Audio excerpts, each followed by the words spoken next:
एक बार फिर से आप सभी का स्वागत है हमारे यूट्यूब चैनल पढ़ाई.com में। आज हम बात करेंगे कॉमर्स टाइम में विनिमय विपत्र बिल ऑफ एक्सचेंज। विनिमय विपत्र होता क्या है, इसका यूज किस तरीके से करते थे, इसके बारे में हम कुछ फैक्ट जानेंगे और इसकी परिभाषा भी जानेंगे। तो ज़्यादा देर न करते हुए हम सीधे चलते हैं वीडियो की ओर और आप वीडियो को लाइक ज़रूर कर दें। तो आज हम बात करेंगे विनिमय विपत्र। विनिमय विपत्र को अगर सही तरीके से देखा जाए तो ये पहले एक हुंडी चलती थी उस तरीके की ये जो है एक साधन है, जिसमें इसमें लिखा हुआ है कि विनिमय विपत्र का विदेशी व्यापार में भुगतान करने का महत्वपूर्ण स्थान है। विदेशी व्यापार में, देशी व्यापार में भी इसका महत्व कम नहीं है। कोई ज़रूरी नहीं कि केवल विदेश में ही बल्कि देश में भी थोक व्यापारी तुरंत भुगतान प्राप्त करने की इच्छा रखता है और फुटकर व्यापारी माल का भुगतान करने के लिए कुछ समय चाहता है। इन दोनों परस्पर विरोधी इच्छाओं की एक साथ पूर्ति करने का एकमात्र साधन विनिमय विपत्र है। फुटकर व्यापारी माल का तुरंत भुगतान करना भी चाहता है और जो है थोक व्यापारी तुरंत उसको प्राप्त करना चाहता है। दोनों की समस्या कभी पैसे में अटक जाए तो उसके लिए एक ये उपाय है। आजकल अधिकतर व्यापारिक सौदे जो है साख के आधार पे होते हैं, यानी कि विश्वास के आधार पे। साख जितना आप अपना जितना समय दिए होंगे व्यापार में, आपकी एक साख बन गई होगी, इज्जत बन गई होगी, तो उसके आधार पर अधिकतर आजकल ट्रांजैक्शन होते हैं और ये होना भी चाहिए। इन सौदों का भुगतान क्रेता प्रायः एक निश्चित अवधि के पश्चात करता है।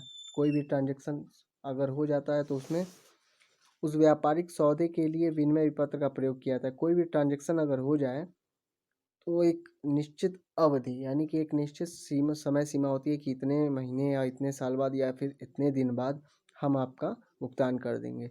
अतः विक्रेता आश्वासन के लिए साख पत्र, जैसे कई बार ये होता है कि अब हमने कहा कि हम इतने दिन बाद आपका भुगतान कर देंगे, तो उसका कुछ साक्ष्य भी होना चाहिए कि हम कैसे माने कि आप इतने दिन बाद कर देंगे। तो उन साक्ष्य में जो पत्र लिखे जाते हैं उन्हें साख पत्र कहते हैं। और साख पत्र में कौन कौन से आते हैं? विनिमय पत्र आता है, प्रतिज्ञा पत्र भी आता है, हुंडी भी इत्यादि बहुत से ऐसे पत्र आ जाते हैं जिनका प्रयोग किया जाता है।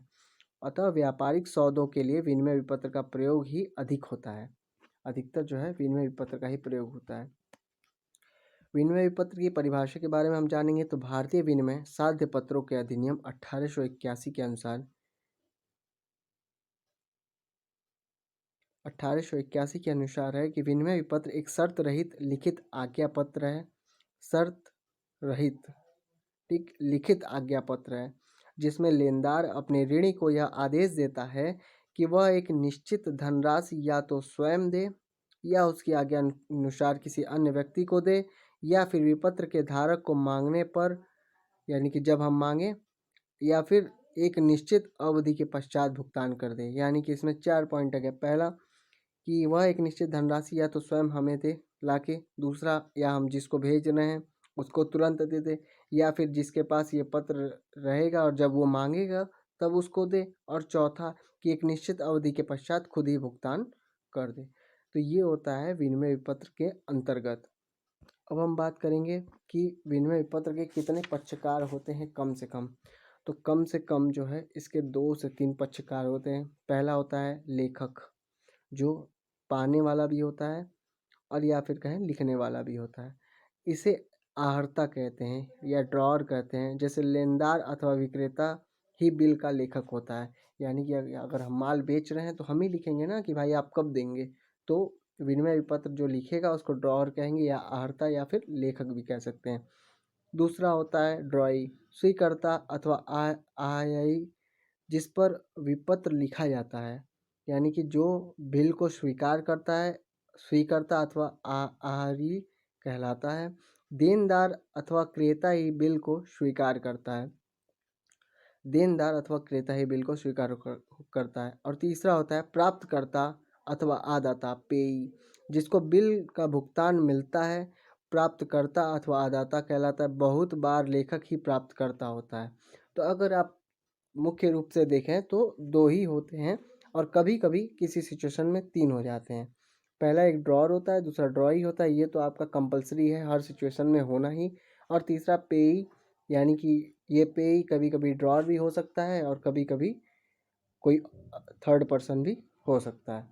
तो हम आज जाने कि विनिमय विपत्र के बारे में कि विनिमय विपत्र कैसा होता है, विनिमय विपत्र किसे कहते हैं, विनिमय विपत्र का काम क्या होता है। तो अगर हम एंड ऑफ रिजल्ट अगर हम देखें तो विनिमय विपत्र का काम किसी भी परिस्थिति में कभी भी हम किसी से पैसा भुगतान अगर प्राप्त करना चाहते हैं तो विनिमय विपत्र एक बहुत ही अच्छा साधन है, वो भी किसी के विश्वास के तौर पे। ऐसे नहीं कि किसी को भी लिख के दे दिया जाए, जिसकी साख अच्छी हो, जिस पे हमें विश्वास हो, जिसकी हमें जान पहचान हो, उसी पे। तो आज हम जाने विनिमय विपत्र क्या होता है, उसकी परिभाषा। अब हम अगली वीडियो में और भी विनिमय विपत्र के बारे में बात करेंगे। अगर वीडियो अच्छी लगी हो तो एक बार आप लाइक ज़रूर करें, और अगर कुछ और वीडियो चाहिए तो उसे कमेंट में ज़रूर लिखें। तब तक के लिए नमस्कार।